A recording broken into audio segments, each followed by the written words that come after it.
बिहार का दानापुर गांव। मुखिया की बेटी कमलेश्वरी की हल्दी की रस्म चल रही थी। कमलेश्वरी अपने माता पिता की इकलौती बेटी थी। बहुत लाड प्यार से पाला था उसे मुखिया ने। बेटी बड़े घर में जाकर राज करे, यही इच्छा मन में दबाकर वो अपनी बेटी के रिश्ते की बात एक बहुत बड़े घराने में चलाता है। कमला की सुंदरता पर मोहित होकर किसी जमाने में जमींदार रहे अखिलेश बाबू अपने बेटे कुलदीप के लिए कमला को पसंद कर लेते हैं। फुलवा, ये ले, ये हल्दी उपटन और पानी बेटिया के ससुराल से आया है। जल्दी से इसे हल्दी में मिला, फिर रस्म शुरू करते हैं। काकी की बात सुनकर कमलेश्वरी की माँ फुलवा जाकर बिटिया के ससुराल से आई शगुन की हल्दी घोल कर ले आती है। चारों ओर चहल पहल थी। ढोलक की थाप पर औरतें मंगल गीत गा रही थी। जैसे ही हल्दी की रस्म शुरू होती है, कमलेश्वरी जोर जोर से चीखने लगती है। ये क्या लगा दिया मेरे पूरे बदन में? ऐसा लग रहा है जैसे किसी ने खाल खींच ली हो। बहुत दर्द हो रहा है माँ। कमलेश्वरी के जोर जोर से चिल्लाने पर उसको हल्दी लगा रही औरतें उसे ले जाकर पानी से उसका सारा शरीर धोने लगती हैं। हाय राम, ये क्या हो गया मेरी बिटिया को? ऐसा लगता है जैसे किसी ने कांच पीसकर हल्दी में मिला दिया हो, लेकिन कौन करेगा ऐसा काम? कमलेश्वरी के बदन पर जहां जहां हल्दी रगड़ी गई थी, वहां पर लाल धब्बे हो गए थे। दर्द से दुल्हन बुरी तरह छटपटा रही थी और उसकी माँ और बड़ी माँ उसके घावों पर मलहम लगा रही थी। छोटी, मुझे तो ये कोई सामान्य घटना लगती है। अरे घर में बाहर का है कौन? ऐसे कौन बिटिया की हल्दी में कांच मिला गया? कोई छोटी मोटी बात है क्या? अरे वो तो शुक्र है कि मुंह पर नहीं लगाया था, वरना पूरा चेहरा बिगड़ जाता बेचारी का। मेरा तो दिमाग ही काम नहीं कर रहा है जीजी। कौन हमारी कमला से जलेगा? इसने क्या बिगाड़ा है किसी का? शादी ब्याह का माहौल था। दोनों देवरानी जेठानी वैसे तो इस घटना से अंदर तक डर गई थी, लेकिन फिर भी इस समय कुछ भी सोचने के लिए उनके पास ज्यादा समय नहीं था। 2 दिन में कमला की शादी थी। घर में ढेरों मेहमान जमा थे। उनके खाने पीने की व्यवस्था करने के अलावा दोनों देवरानी जेठानी को तमाम रस्में पूरी करनी थी। इसलिए इस बात को यहीं दबाकर वो शादी की तैयारियों में जुट जाती हैं। अगले दिन सुबह, माँ, कमला के ससुराल से शादी का जोड़ा और शगुन आया है, जाओ जरा देखो तो। एक बड़ी सी गाड़ी से 2 नौकर जैसे दिखने वाले आदमी गाड़ी से नीचे उतरते हैं और बड़े से थाल में लाल रंग के कपड़े से ढका हुआ शादी का शाही जोड़ा और गहने कमला की माँ फुलवा को सौंप देते हैं। बड़ी माँ ने संदेश भिजवाया है, शाम के समय दुल्हन को यही खानदानी जोड़ा और गहने पहनकर तैयार होना है। और हाँ, उन्होंने खास एक बात का ख्याल रखने के लिए हिदायत दी है कि इस जोड़े पर किसी की भी बुरी नजर ना पड़ने पाए। वो काली नजर और अपशगुन जैसी बातों पे बहुत यकीन करती हैं, इसलिए खास तौर पर इस जोड़े को एहतियात से रखने को कहा है। आप फिक्र ना करें, कमला और उसका ये जोड़ा अगले 2 दिनों के लिए हमारी अमानत है। हम पूरा ख्याल रखेंगे। फुलवा वो बड़ा सा थाल लेकर तेज कदमों से अपने कमरे में जाती है और एक बड़े से संदूक को खोलकर पूरा थाल ऐसे ही उसमें रख देती है। पूरा दिन शादी का भाग दौड़ में बिताने के कारण फुलवा को याद ही नहीं था कि उसने कमला को उसके ससुराल से आया जोड़ा दिखाया ही नहीं है। अगले दिन दोपहर 4 बजे, फुलवा, अरे कमला को तैयार करने का समय हो गया है। इसके ससुराल से जोड़ा आया था ना, कहाँ रखवाई हो? जाओ ले आओ। चूड़ी पहनाकर हम शगुन कर देते हैं, उसके बाद इसकी सहेलियां मिलकर उसको सजा देंगी। मेरे तो ध्यान से ही उतर गया है जीजी। एक बार खोलकर देखा भी नहीं मैंने कि उन्होंने क्या क्या सामान भिजवाया है। फुलवा तेजी से पल्लू अपनी कमर में खोसते हुए अपने कमरे में जाती है और संदूक खोलकर वो थाल लेकर सीधा कमला के कमरे में पहुंचती है। ए छोटी, ये क्या भिजवाया है इसके ससुराल वालों ने? अरे दिमाग तो ठिकाने पर है। ये लाल रंग के शगुन के जोड़े के साथ काले रंग की चूड़ियां कौन भिजवाता है? अरे ये तो अपशगुन होता है। कहने को तो इतने बड़े लोग हैं, लेकिन क्या यही समझदारी है इन ऊंची हवेली वालों की? अरे नई दुल्हन को काली चूड़ियां कौन पहनाता है भला? हाँ जीजी, ये सब मैं क्या जानूं। अब इसके ससुराल से आया है तो मैंने तो ऐसे का ऐसा ही उठाकर संदूक में बंद कर दिया था जीजी। अब हो सकता है बड़े लोग हैं, उनके कुल में कोई परंपरा हो नई दुल्हन को काली चूड़ी पहनाने की। अरे आधी जिंदगी बीत गई है हमारी, हमने तो कभी नहीं देखा कि किसी दुल्हन के लिए ससुराल से काले रंग का जोड़ा या चूड़ियां आई हो। अरे शादी सिर्फ उनकी बहू की नहीं हो रही, अरे हमारी बिटिया की भी हो रही है। मैं तो कहती हूँ कि काली चूड़ी को हटा दे और लाल चूड़ी पहना इसे सुहाग जोड़े के साथ। अरे नहीं जीजी, वो जो नौकर आए थे ना इस जोड़े के साथ, वो खास तौर पर कह गए थे कि छोटी बहू जी को यही जोड़ा पहनाकर तैयार करना है। कमला की माँ की बात सुनकर उसकी जेठानी कमला के हाथों में वही काली चूड़ियां पहना देती है। कमला के ससुराल से आया हुआ लहंगा बहुत ही शानदार था। लहंगे को देखकर ऐसा लगता था जैसे किसी रानी महारानी की पोशाक हो। जैसे ही कमला की सहेलियां दुपट्टा कमला को पहनाने लगती हैं, तभी एक सहेली जोर से चीखती है और वो 2 कदम पीछे हट जाती है। क्या हुआ मीना, तू चिल्लाई क्यों? ये देख, तेरे दुपट्टे का एक कोना गायब है। ऐसा कौन करता है? इस तरह का कटा फटा लहंगा दुल्हन को कौन भिजवाता है? कमला की सहेली की चीख सुनकर फुलवा एक बार फिर दौड़ते हुए बेटी कमला के कमरे में आती है और जैसे ही वो दुपट्टे का कटा हुआ कोना देखती है, अपना माथा पकड़ लेती है। हाय राम, ये क्या अपशगुन हुए जा रहे हैं? मुझे तो समझ ही नहीं आ रहा। भगवान, ऐसी क्या भूल हो गई है हमसे? पता नहीं इस कमला का ब्याह शांति से निपटेगा या नहीं। अरे माँ, जाने दो ना, जिसने सिला है उसी से गलती से कट गया होगा। और ये माधुरी है ना, ये ऐसे पहनाएगी कि ये हिस्सा नजर ही नहीं आएगा। बेटा गलती से कटता तो ऐसे ना कटता।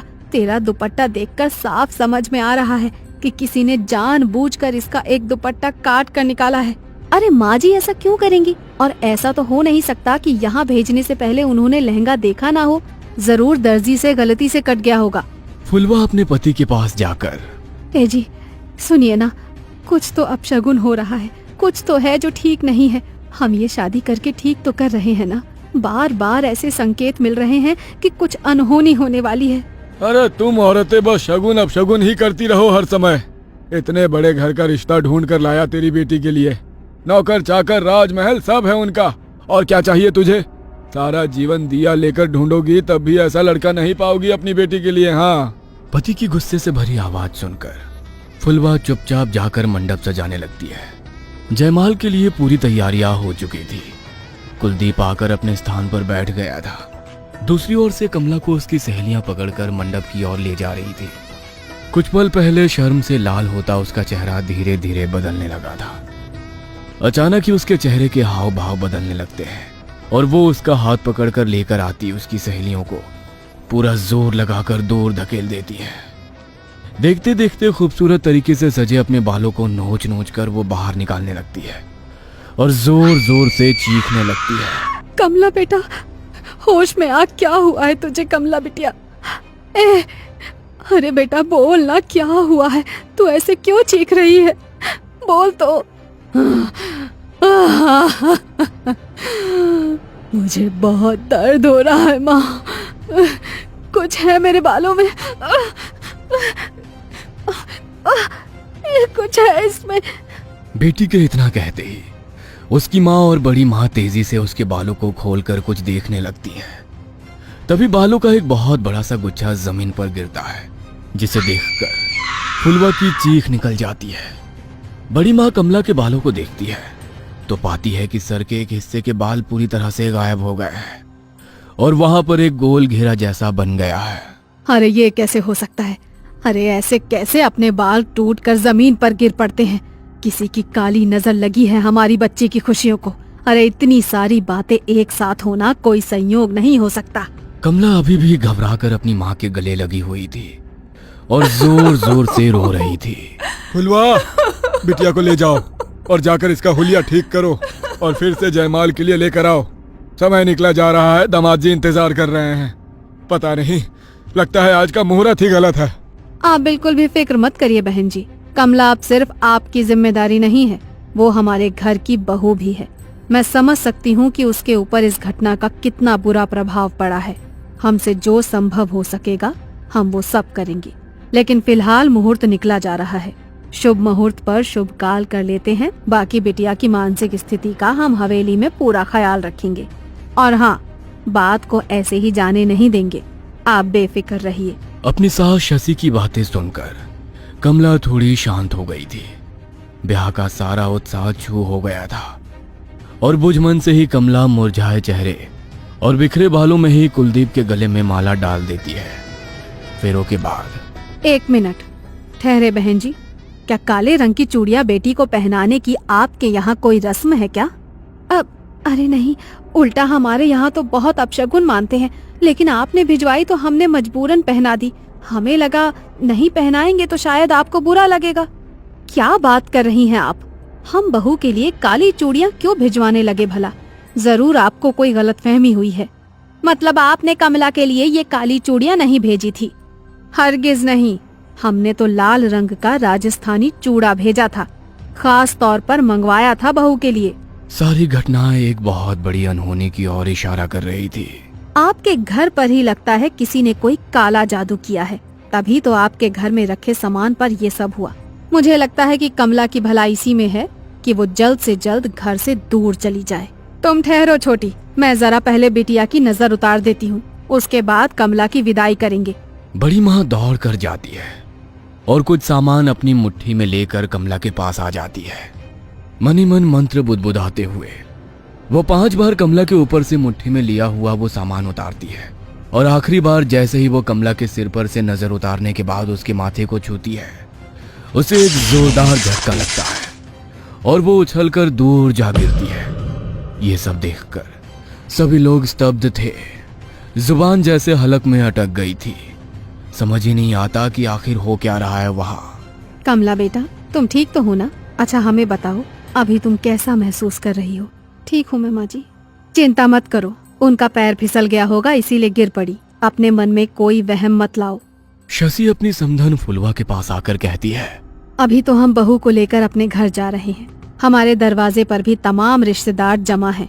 इस समय तो चर्चा करना ठीक नहीं होगा, लेकिन बहू की मुंह दिखाई के बाद हम पता करते हैं कि आखिर बहू को समस्या क्या है। तब तक आप भी कोई जानने वाले आदमी को बुलाकर अपने घर का शुद्धिकरण करा लीजिए। जी बहन जी, ठीक कह रही हैं आप।